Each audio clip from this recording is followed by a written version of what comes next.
Here's your Farm and Ranch report from the Montana Ag Network. Good Tuesday morning. Looking to our headlines now, Secretary of the Interior David Bernhardt made his visit to Montana as the head of the Department of Interior for the first time. Bernhardt spoke at the conclusion of the 51st Annual Public Lands Council National Meeting in Great Falls. I sat down with the Secretary to discuss multiple issues that impact ranchers here in Montana and across the West. For everything we do, the folks that work the land and raise livestock, particularly those that engage in public land grazing, they're important partners for us. They're important partners whether it's reducing fuel loads, managing the range well, and we want to be good neighbors.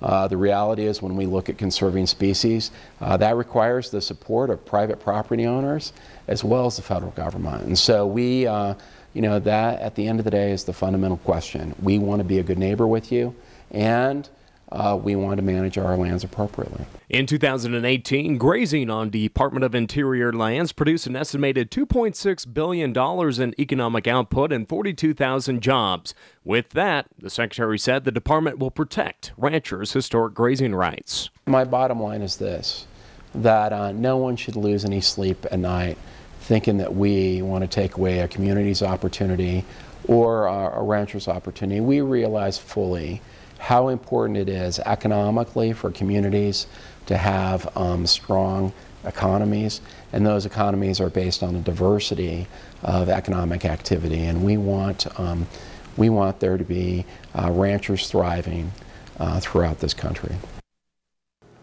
Secretary Bernhardt also spoke on moving the Bureau of Land Management headquarters from Washington, D.C. to Grand Junction, Colorado, saying the move puts decision makers closer to the lands and people they serve.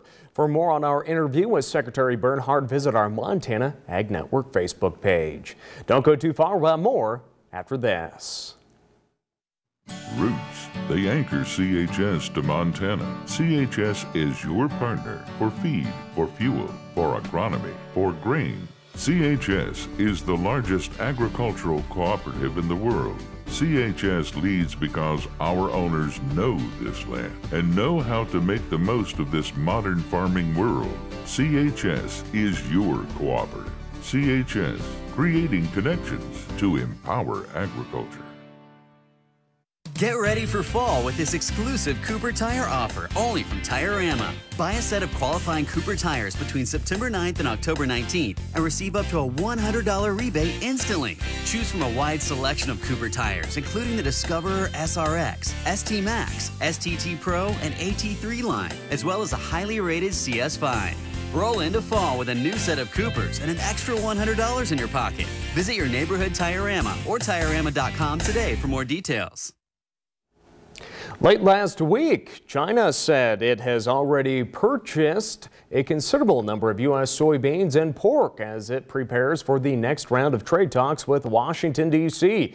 A ministry spokesperson says as China has ramped up its purchases, the tariffs on those recent orders will be exempt. China purchased nearly $6 billion of U.S.